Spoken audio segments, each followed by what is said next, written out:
in a way that promotes interoperability and also hopefully allows folks to do some advanced analytics by being able to look across lots of different kinds of attacks and from lots of different kinds, whether criminal groups or nation state or terrorist or whatever kind of threat actor, to be able to sort of aggregate that information as appropriate and figure out, what the most dominant attacks are. And Andrew, for Confyrm, what are some of the use cases and attacks that you guys are most focused on? There are about 20 odd that we've seen to date. Every time we talk to someone, they say, hey, what about an X?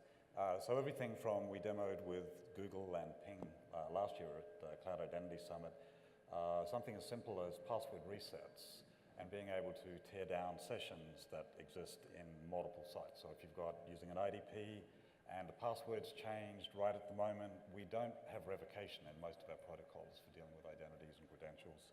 So this was a mechanism that allowed you to reset sessions. So that's at one end. I mean, it has nothing to do with fraud. It's about good housekeeping and establishing the fact that you're in a good environment. Maybe the password reset was as a result of something bad that happened. All the way through to what we've done in the UK government, which is, or at least the commercial identity providers there, they have, I'll just give you one example, more tomorrow if you're interested. They have an interesting case where they have this problem with registration velocity. You get to create high assurance identities that you can use for services in government, and you can have more than one identity at any one of 9 identity providers that are currently in that framework. If you think about it, and you were to go to each of those identity providers with your documentation, because you can do all of your validation online to proof your identity, you can game the system by using different combinations of documents at each of the IDPs in turn. So it's potential that you could actually go around to each of them, and without the knowledge of any of them, you could actually be trying to game the system. And so what we do is we actually provide a simple signal, which is a registration failure, so we were actually able to obtain the velocity at which registration attempts occurring for the system, not for an individual IDP. That's information you can't actually get anywhere else except by sharing that information in real time amongst the system as a whole. There is no way to get that information otherwise. So it's everything from relatively simple stuff down at how to do good housekeeping, all the way through to various types of high-end fraud evaluation sorts of things. And Alex, what are you most excited about? What information do you think is going to have the most value sharing with other players? I think I want to sort of say we're going to start humble. We have a lot of things that come in as anomalies that we end up sharing with other people under constrained circumstances because we see patterns related to their accounts. Formalizing that would allow us to be more, gives us a much shorter time interval before that user is protected. So for example, if, let's just imagine that we didn't know each other, right? If we detected an issue with a velocity of accounts that were coming through in an anomalous pattern from Gmail, we would have to go and establish the contacts, find the people, make the email contact, get the documents in place, have our lawyers talk, which we know can take a long time. And by the time all that's done, it's really too late to save those users. Those users have been compromised, and that's cascaded down. Long gone. So getting to a place where we have a systematized, formalized, protocol-driven way to do that gives us the ability to do it, that fast, right? So we see the problem, it milliseconds later, and that's a great point. That once you have the relationships established and the mechanisms to do the sharing, I think this is also what Richard and Andrew are also pushing, is then we can start to share all sorts of things, and as we see anomalies, we can be much more reactive in how we share. So just to pick up on the starting simple, it's like my perfect place to start, right, is do it as simple as possible. And we've, over the time, at the last 4 years, and also the RISC working group, one of the things that's become clear is that sharing simple pieces of information is really effective, right? So a password reset is really hard to argue about amongst a collection of people. What an account takeover means, or what it means that a transaction is fraudulent, now you have to get into all kinds of interesting discussions about, well, how did you come to that conclusion? At what level of confidence, and what should I do with it? And so starting simple, I'm totally with you on this starting simple thing. It's there's great things we can do with just pretty simple starting points. So I really like that.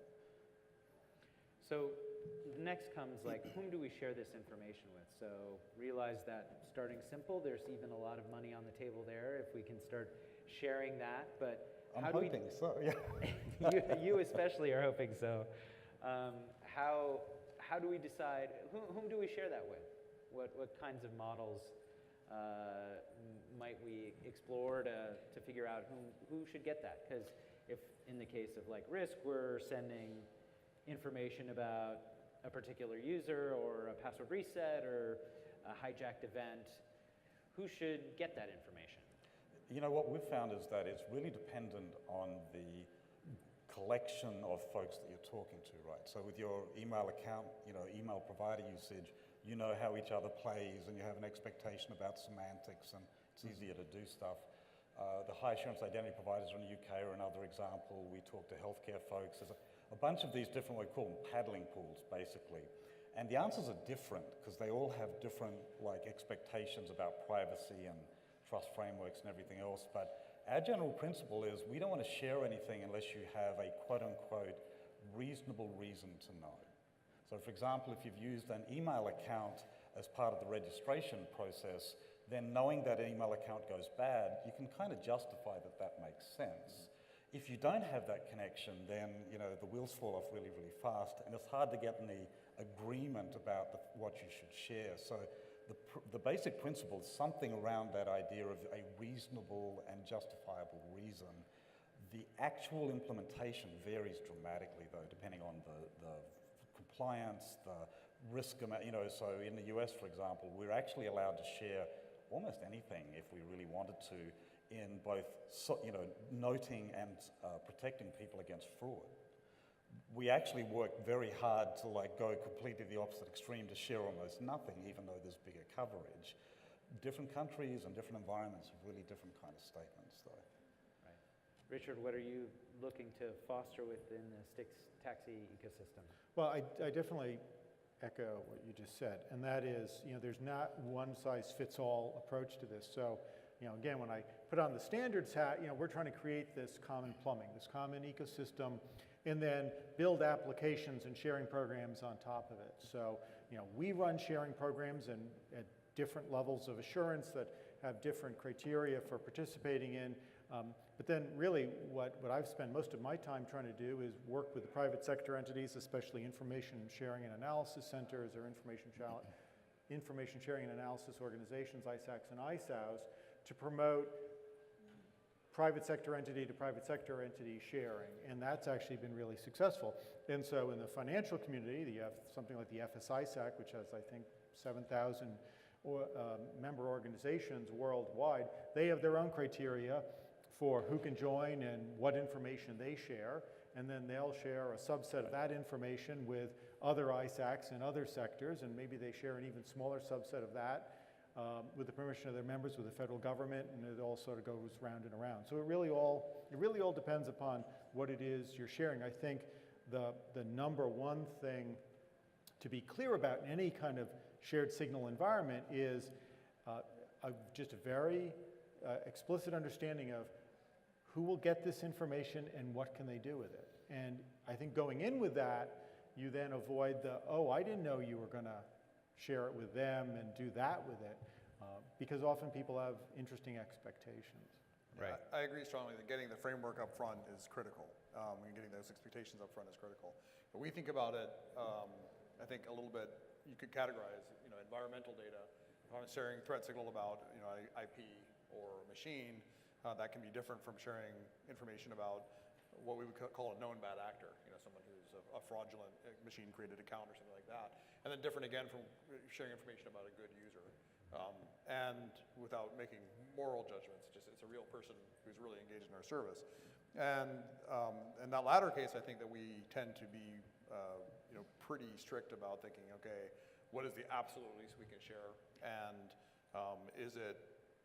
we'll find a pathway, because if it's about a matter of protecting the user, we want to make sure that we're doing our kind of our job, which is not just to say, you know, that we stopped a thing from happening in our environment, but that we didn't become a pathway to something worse happening. And so we have, you know, in cases notified other companies of, you know, breaches in their environment that we can see reflected in our environment. And And that's a place where, if we don't have to tell them the specific users that were there, but we can give them an indication of the types, then maybe that's enough. So, really least disclosure becomes an important principle. Yeah. Richard, do you have any examples of where information is getting shared and what kinds of signals that you want to talk about? So at the department, we have a couple of different initiatives. We've had something called our Cybersecurity Information Sharing Collaboration Program, or CISP, which has been in existence since I think 2011, 2012, but since 2013 has actually done automated sharing of cyber threat indicators via STIX and TAXI. And that's an example of a program where entities sign a cooperative research and development agreement with DHS that has other benefits. It gives you analyst exchanges and access to our watch floor and things like that. But fundamentally, it's an ability to participate in a program where you can share cyber threat indicators in an automated way, and those go into our watch floor. They get analyzed, vetted by our folks, run through some automated tools, and then get disseminated out to the ecosystem with a couple of things happening that are very important. First and foremost is anonymization, and also is the removal of any PII, personally identifiable information that's not necessary to describe the cyber threat. What we just launched in a big way in January is our automated indicator sharing effort, which is a sort of a foundational initiative, which is really designed to be a very easy, frictionless program that organizations can participate in. We've signed up about 100 non-federal entities now. There's like a 5-page terms of use, pretty lawyer-friendly, that once you do that and we do some PKI exchange, all of a sudden you're now getting pushed cyber threat indicators in STIX. And to date, we've shared a few thousand indicators in real time. So again, the idea is our role in that exchange is doing the anonymization of the source, because to the minimization point, it's really not important that bank XYZ submitted the indicator. It's an indicator. It's not an incident report. It's an indicator, and it doesn't really matter how they know it or where it came from. And then the other thing is, to the extent that the submission inadvertently contains any personally identifiable information that's not required to describe the threat, we also have this responsibility that we carry out to remove any of that PII. So that's an advantage from why participate in a federal government program. You're getting those benefits. But my message to folks is, if you have entities, whether they're ISACs or just two organizations that want to share, start sharing. Use whatever works. Start sharing information. So it sounds like everybody's very aware of the privacy implications, taking a lot of consideration based on the specific use cases about what information to share with whom, doing a lot of work to redact information that could be sensitive. So all great stuff to hear. What do you all think about the role of the user is in all of this? What do you think, discussions with the privacy community, and where are sort of the boundaries where everybody's, I think, it's hard to push back on a desire to help secure and make users more safe, but where do things start to get a little bit gray, and where might it help to give notice to users about what's going on? What are sort of your thoughts in that area? You're looking at me, aren't you? Fine. You're the first to speak. Oh, you were fine. smiling biggest. All right, fine. We fundamentally believe in user consent as the starting point. So in all of the areas, and there are some areas that this is not possible, by the way. One of the ones we found in the case of the registration velocity problem is that you don't actually have a user created, so it's actually difficult to even begin the process. So finding starting points is sometimes challenging in this space. But fundamentally, user consent saying, look, there is a linkage or a way that information might be shared between players in this space that's data minimizing with the goal of ensuring that if you're attacked, that we will actually limit what happens to you, is clearly the right kind of starting point. What's obviously a challenge, though, is helping people understand what it is we're delivering, and a lot of the protections we build in, and we built our stuff based on an STIX grant, so NIST gave us proctology exams up the wazoo. You can't believe how many privacy kind of analyses we've been through. So we're about as squeaky clean as you can possibly get. Most users aren't going to know what that looks like under the covers, though. So trying to work out how to deliver a message and a correct kind of way that allows users to buy into this stuff, I think is one of our big challenges right at the moment, right? Which is how to work out how to build that confidence that by allowing some very limited sharing of information, hopefully none of it private, that you're actually able to improve the likelihood, or to decrease the likelihood you'll actually be subverted in the future. But I think that's part of the ongoing challenge. And anyone has suggestions, please bring them forward. Any other thoughts, Alex, Richard? Yeah, I would just say, you just used the word confidence, whether confidence, trust, whatever. I think it's critically important that the community at large has faith that only information, the necessary information to actually protect users and organizations is being shared. And I think if we do anything, even if it's inadvertent, that breaches that trust, we have a long road ahead of us. So, from a federal government standpoint here in the United States, we have a very elaborate and rigorous process. We do a privacy impact analysis, for example, where our Office of Privacy goes through and reviews exactly what information is being accepted, how it's being stored, where it's being stored, why it's being stored. And one of the things that's helped us do is explain to the privacy community and users overall exactly what we're doing with the information, what purposes it serves, and to your point, we try to create a lot of guidance for users when they submit information. Please don't give us your mother's maiden name and social security number. But ultimately, we see ourselves, we're the final line of defense. We strip that information out if you happen to provide that in a cyber threat indicator, for example. Just kind of curious, in your model, when you use the term user, this is kind of one of those heavily overloaded terms. What does a user mean in your particular world? Yeah, so it really is really an entity or an organization that has, in the case of a program like AIS, that's executed our terms of use. We've done some PKI exchange, and now we have their taxi system talking to our taxi server. So in that case, that's a user. So we're not actually talking about individual users, because we're really trying to again create this sort of federated ecosystem. And I think it's kind of a critical point for both of us, because a lot of what we involve ourselves with is actually dealing with protection of consumers. Mm-hmm. Right. And one of the things that's really interesting about that is it actually dramatically changes the scaling and a lot of the delivery mechanisms you have to use, from classic cyber threat stuff to the scale of dealing with billions of users, right? And a bank like Bank of America might have 50 million logins a day, for example.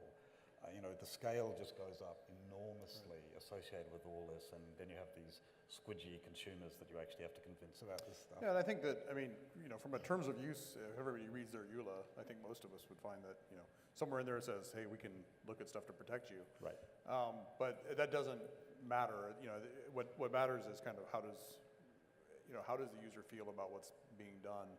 And of course, there's a broad spectrum, right? There's people who are, highly pivoted on, you should have protected me, that was your job.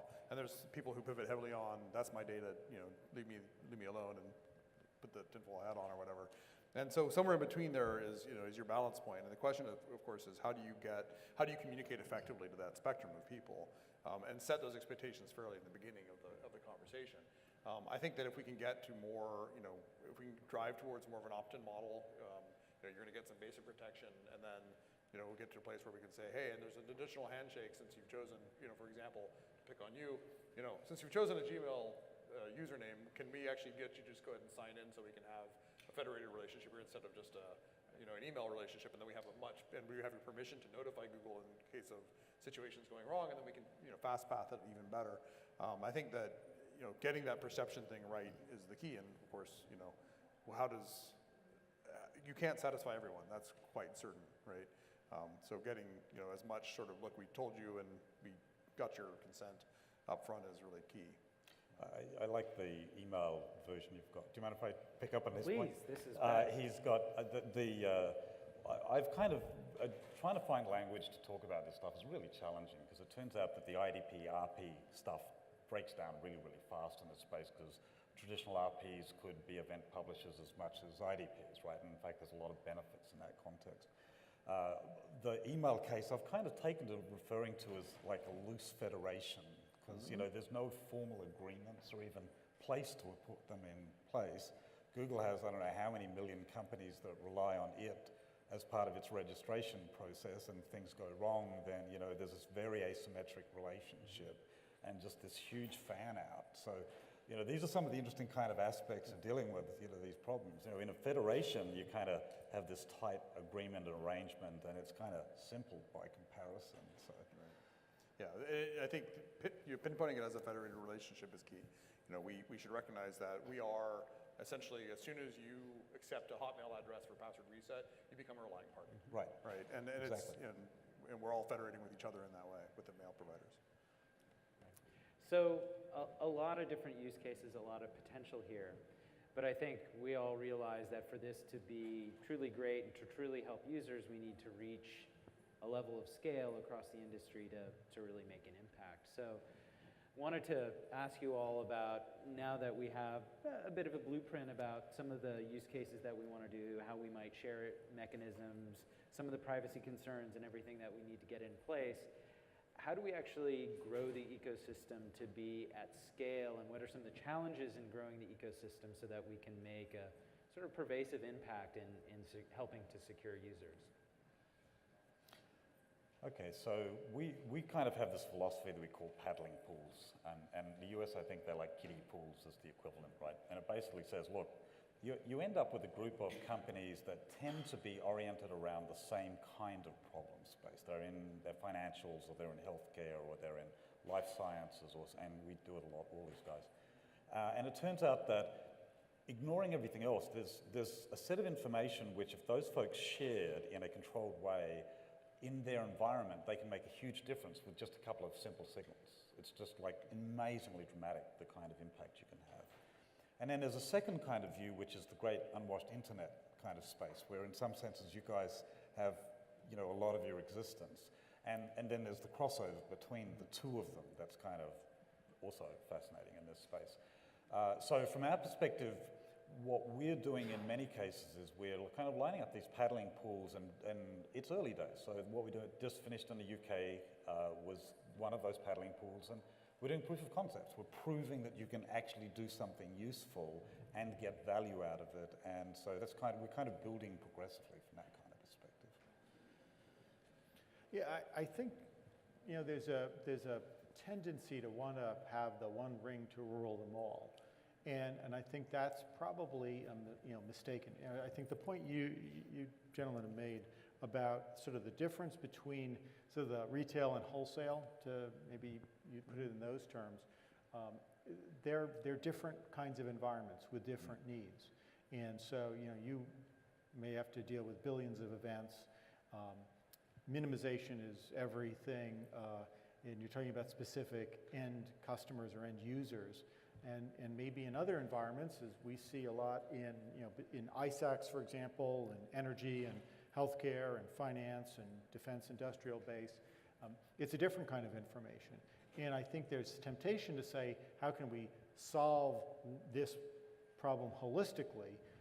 I think we can get there, but I think I'd much rather see each of these initiatives get as far as they can, and then we see, okay, are there actual places where we can either get some interoperability where appropriate, like, oh, we've had a threshold number of events that we track back to something that we identify as X.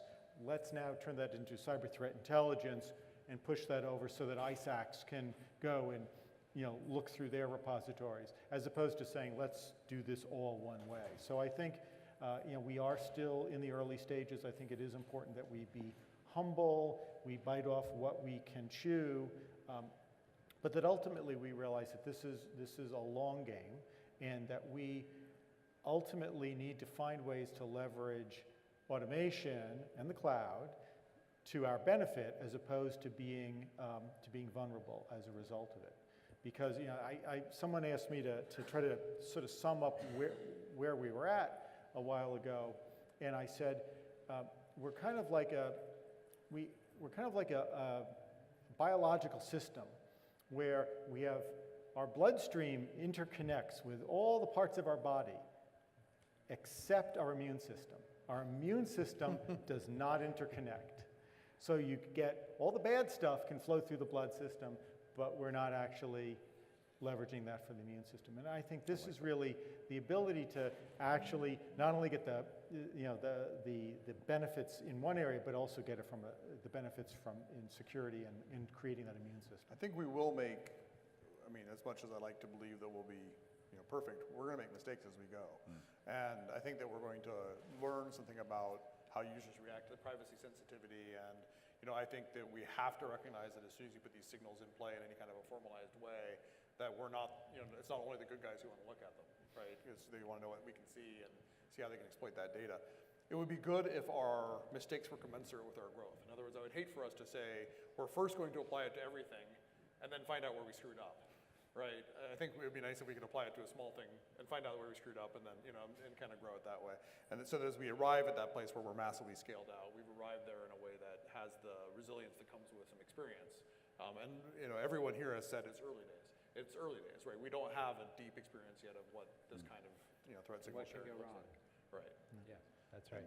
So I want to start inviting the audience to ask questions too, but one follow-up on this: how do we scale up? And wanted to ask about what role government has in this. So both in a positive and a negative way. What can it do? What can government do to help foster confidence in greater information sharing and assurance that this is something that's helping users, and potentially negative, putting requirements on organizations potentially to maybe even share that data with the government?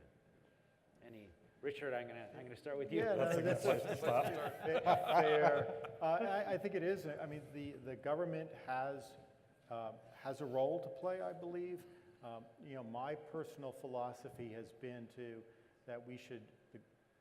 One of the big advantages when I've walked into a room over the last 4 years to talk about this is people know that I don't have a commercial axe to grind, and to the extent that people have faith in the basic goodness of what it is we're trying to do, that has helped us move the marketplace further than I think it would have gone otherwise, and it's gotten it there faster. But everything that we're doing, for example, is voluntary. So the Department of Homeland Security cannot and will not, we don't have the power or authority to compel people to share anything.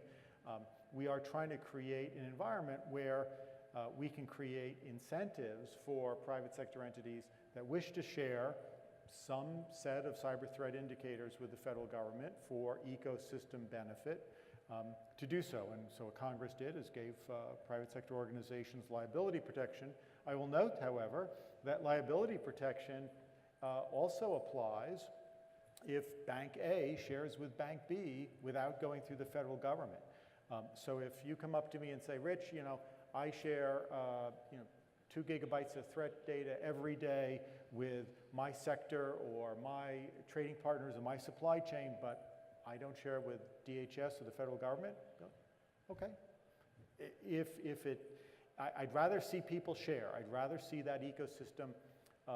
We don't have to be a choke point. I think there are places we can add value. I think there are places we do add value, but I think it's really important that in the US we take a light touch. We also have worked very closely with international partners, so other national governments and entities in other countries, other computer emergency response teams, to coordinate information sharing there. And each of those organizations have to ask the same questions in their in their locale. So, but my overarching thing is never, please don't try to use, I don't want to share with the government as a reason not to share, because there are plenty of other organizations and entities that you can share with. So, This is a paid Go ahead, party Alex. announcement on behalf of. Thank you. Years later. I mean, I think it's, I always hear, the question of the government is an interesting one when we deal with, 190 countries around the world, right? Right. So, how do we think of government involvement? Well, the same way we do in most other things, which is we will comply where we have to. We will, we will hopefully behave ourselves as an industry in a way that the government does not feel compelled to regulate us. We will take absolutely the appreciation that comes with the government signaling to the people who love and trust the government that they think that data sharing is a good thing, and we will, also be cognizant that not everyone thinks that the government is a good thing. That that especially in the privacy community, there's a great deal of concern about that visibility. So the fact that we are able to, have something like a protocol that's identified, and at the same time say, and you don't have to use it, and you don't have to go through that clearinghouse. You're able to go point to point and still have the liability protections, I think is a great move. I think that we have to recognize that even here where I think we have a pretty good government, we have to be cognizant that of our user base, there's a concern in some large sections of it. And then there's places where I think most people in this room would agree that you probably don't want the government getting their hands on the data. In fact, I think Google, in fact, has foregone doing business in some places where there's not a respect for user privacy. And I think that's a very principled and good stance to take. And we have to recognize that, especially here with threat data, that we are, we have the chance of exposing PII. So it's a very sensitive area, I think, is how government participates. With all of your work in the UK, what is the environment like there, Andrew? It's actually pretty similar to here in many respects. Low EU privacy legislation applies there. And just kudos, by the way, in the US in the last 6-12 months, there's actually been a number of pieces of legislation that have provided air cover from a liability perspective about sharing information in these kind of contexts. So, in some respects, we've got more air cover than we used to have, so that's a good thing.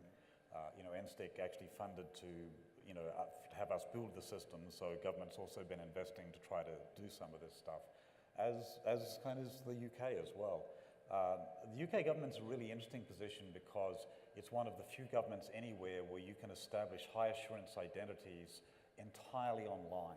You do not have to run through a face-to-face verification process of any kind.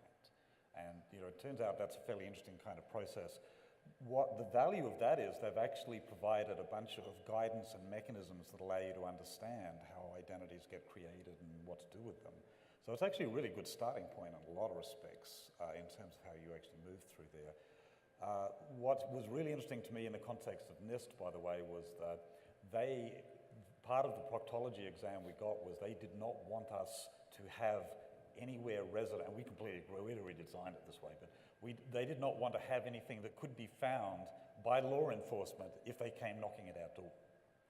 And it's good for me. It's like, I can say, sorry, don't have anything that's helpful. That's a really useful starting point from a design principle kind of perspective. Can't always do that, and again, it depends on the context, but trying to be in a position where you can do good and minimize any potential downstream harm, that's kind of the space where we're looking to try to play in. Right. And any questions from the audience? What about end user visibility to all of this? The consumer, how can they become aware that they're being marked as compromised in some place, but not some other place, or all this happening above it? Yeah, there's actually a really interesting problem here, right? Which is if you're engaged in an investigation related to fraud, there are two challenges. The first one is that you actually are not required to notify anybody at that time.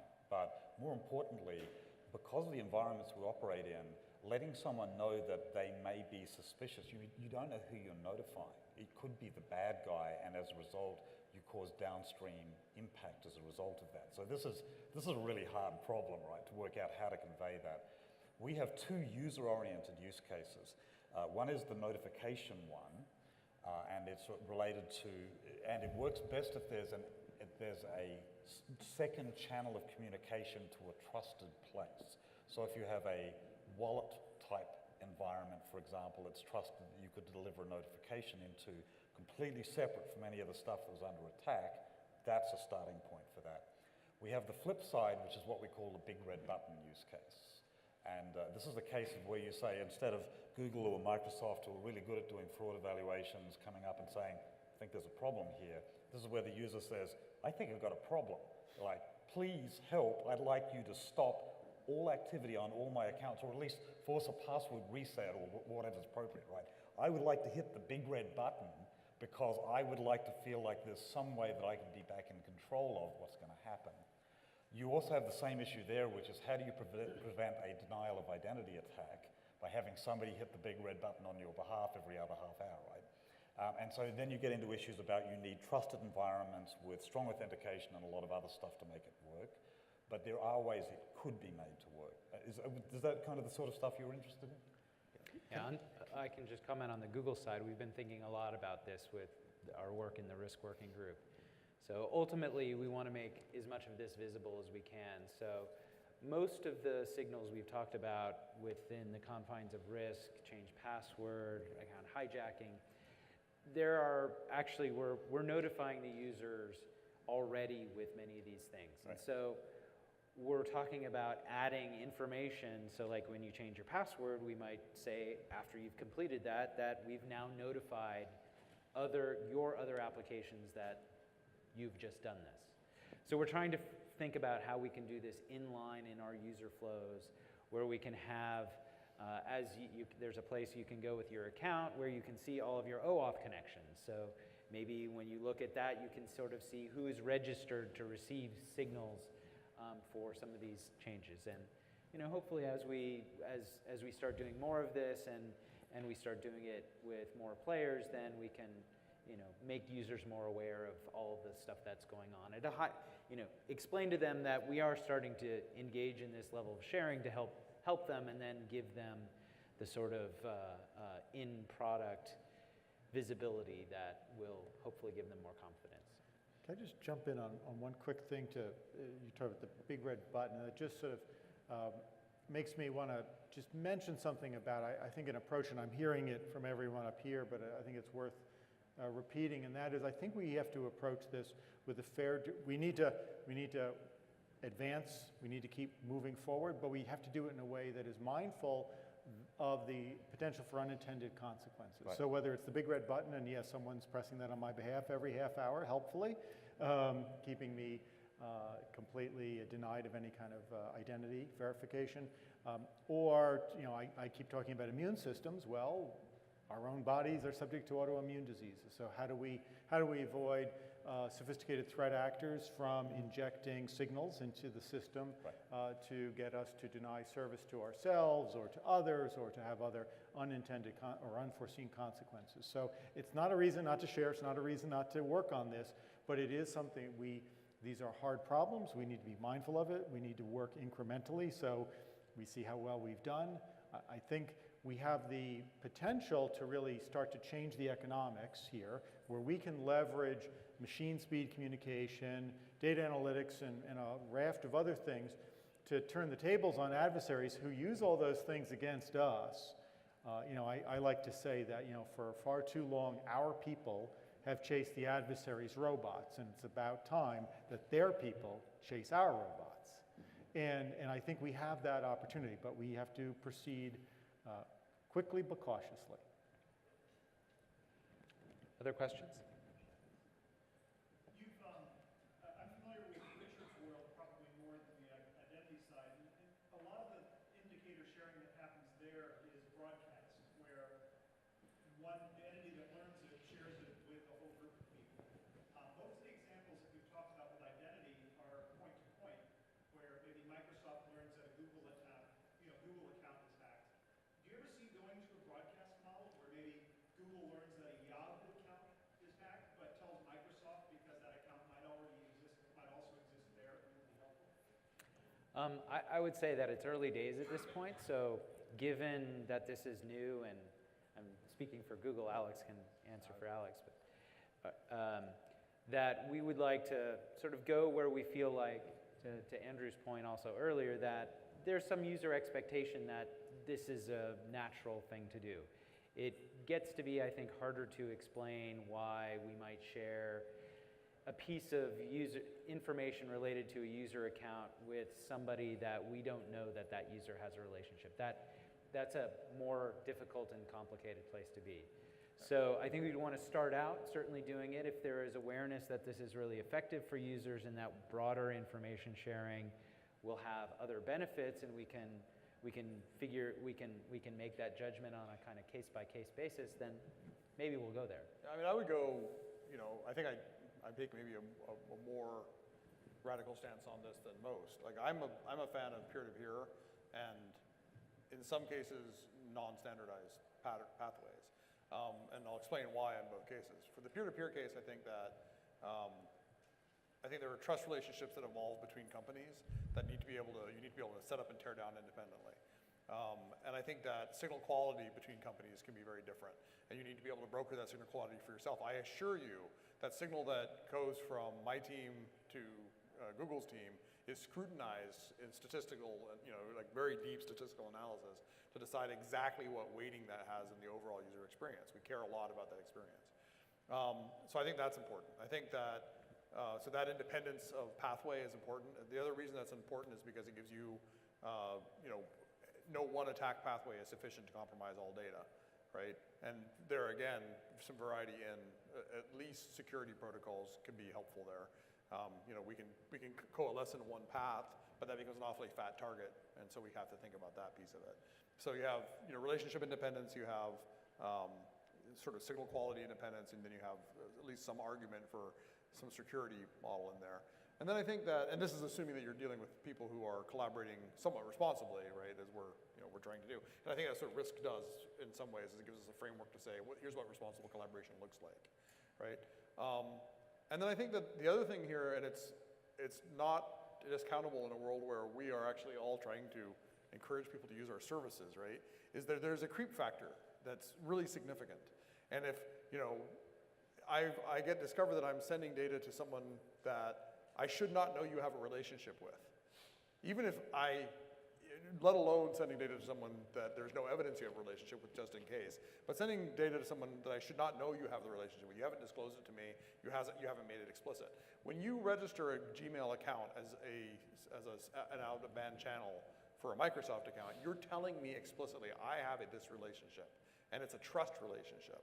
And then there's a reasonable cause at that point for the user to say, okay, that was reasonable, and as Adam was saying, a natural thing to do to protect me. I worry a lot, especially in early days, I worry a lot about starting to do things that appear magic to users, that especially say, we're spying on you in all the ways you thought we were, which really, honestly, we're not. But I think, if anything, we're all overcautious, right? At least on the security side, we're overcautious. We're like, we understand how devastating an erosion of trust there can be for the overall system, so we tend to be very careful. I worry about sending a signal that says we're not worthy of that trust, and so I think we have to be very careful. So my view is a little different. Actually, the starting point we have in most cases is not broadcast, but multicast. And multicast on the basis of proven need to know, if you like. So there's, I registered an account that had this email address, might be a starting point that's valid, for example. But if an account at Google that's a Gmail account is compromised, there are potentially tens of millions of places that could reasonably need to know about that. Even if you just restrict it to high assurance accounts like FIs or whoever, there's still a very large number of those. Most large ID, folks in the Google Microsoft space, the potential of having to manage, thousands or millions of those relationships, point to point's great, but it's actually kind of a close collab, right? There's actually, the whole internet actually could get benefit from this. And I think that's both the opportunity and the challenge, which is to work out how to do that in a way that does no harm, but actually allows us to share information, because we have some really crappy statistics about the impact of digital identity fraud at the moment. They're just horrible in all respects. And we have some serious problems. And frankly, if we just hit the password reset problem, we could actually annihilate a huge percentage of those. So in my case, it's actually multicast. It's either on the basis that I know that you need to know, or that it's a closed user group of some sort where I know that an email provider says I only want to share with other email providers, we can multicast all of those, or someone saying, look, I only want to receive from other FIs or not social network providers or something. So there's a bunch of different ways you can construct that. But my expectation is that we actually are going to, as an event that comes in, ought to have a cascading set of notifications. Whether we do that at the level of 50 or 500,000 or whatever, that's the growing into part, I think, at the moment we're working on. What level of accuracy have you guys been able to achieve so far? Because, doing this type of analysis against data, unless it's like very clear, doing this fuzzy analysis over the years has been wrought with, false positive, false negative. How good have you guys gotten, and how much do you think you're missing as well as a result of it? Because obviously when you get into the high assurance levels, you're putting out a good signal that this compromised account, you think inevitably, I guess, is inevitably you're skimming to the degree that you're missing stuff, right? Because the more fuzzier you get, the more you're gonna be catching bad signals, but then also you're gonna be missing good signals. So where are you? This is like the age-old problem of doing the business that you're trying to do. Right. This is a great question. It's the rock curve, right? I mean, Yeah, so I mean, I think going back to the statement earlier, trying to start simple. So the definition of a hijacked account, there is we have our own metrics about hijacking accounts and recovery rates and all of that stuff, but it's very difficult to establish ground truth about what is actually happening because you're in an indeterminate situation to begin with, and so you're trying to sort things out. And so we only have a confidence level about something like a hijacked account state. We have thresholds where we'll go through certain actions and a set of consequences will happen, but there's no such thing as 100% confidence in an authentication event or a hijacking recovery or anything. So I think by starting simple, there isn't a lot to argue about with the password reset. We know that the user did that. So this is where I think we can start simple. And I think where experimentation is really what has to happen. So what we're doing with Microsoft, we are looking at what our own definition of account hijacking is relative to Microsoft's definition of account hijacking. Now, we probably go through some slightly different processes when we put an account in that state than what Microsoft does, but we've agreed that they're at least close enough where we should start to compare and see what value we can get in sharing those. yeah, I'm not sure that we have, I think in each case, we have various, we triangulate, right? So we'll have multiple lenses we're looking at the account from. So there's everything from hand grading and having a human analyst look at it to, running one of the variety of algorithms around it and watching things like behavioral drift in the account and things that happen that tell us, yes, this was compromised or it wasn't. By definition, a win here at some level is that if we, for example, notify Google that there is an associated Gmail account they should be worried about, that their existing algorithms aren't already picking it up. Because if their existing algorithms have already picked all those things up, then we're wasting our time, right? And so what we're both looking for as we do this research together is to say, are there patterns that we can share with each other without sharing the specifics of how we generated the signal, that when I send you the signal, you're not looking at something where you're like, yeah, I already knew, thanks, I already had all that. Right? But we want to see places where they say, oh, that's good, that's better than, even if it's maybe a 10% improvement in their existing detection rate on a population, that's a huge win for that 10%. For those people, it's a big win to actually have that safety applied. But it's absolutely true that we are in a probabilities game, right? And we only know what we know. And so, we have this sort of ongoing, we got a VP that we're sort of training into our systems right now. And, we're on this kind of ongoing, hey, look, our detection rate of our percentage of compromised users as a percentage of our active users is drifting downwards, and all of a sudden it spiked up. Well, is that bad? No, it's actually good. We actually applied some new algorithms and detected some stuff we hadn't seen before. So how do you even have the conversation in this sort of stochastic world where, prices on the black market for our accounts are going up? Is that good or bad? Is it because, it's harder to get them, or is it because somebody's figured out a better way to monetize them? right? You know, and you have to get down to ground truth on these things, and it's all about triangulation of signal. What we're doing now is we're allowing, if this works out, right? If these efforts work out, is we can start to triangulate against each other's signal as well, and that's incredibly powerful as far as getting the first line of defense to be stronger. So just two thoughts, because I think we're just about to close. The first one is, one of the challenges with doing internal risk analysis is that you easily get lulled into a set of inputs that you tend to believe are complete, and you do better at, you know, dealing with them. One of the really interesting things about sharing signals is you now get to get external viewpoints which actually cause you to think about things in ways that you don't normally do, which is actually a really fascinating kind of starting point. The other one is from an architectural perspective. What we've actually defined in most cases is that a signal is actually indicative, not prescriptive. And so what that means is you actually take away some of the pressure about, you must therefore do these following 6 things, right? It basically says, look, here's an indication. You probably need to go triangulate with other stuff before you go take particular actions, because we're not going to guarantee it's sufficient. It's just like, it's an indicator that maybe something's going on, and that's a starting point. Go work out what else is necessary. Well, great. Well, to close, I just wanted to ask you all, for people that wanted to get more information about what you guys are working on, how do they find out more? Come find me afterwards, but if you go to www.us-cert.gov/AIS, you can find out about our automated indicator sharing initiative and pretty much everything else from there. Follow at Winemaker on Twitter. Come to it's 2 a.m. Where's Your Identity presentation tomorrow morning, and we've got a bunch more URLs and pointers to reports and stuff that'll be a good starting point.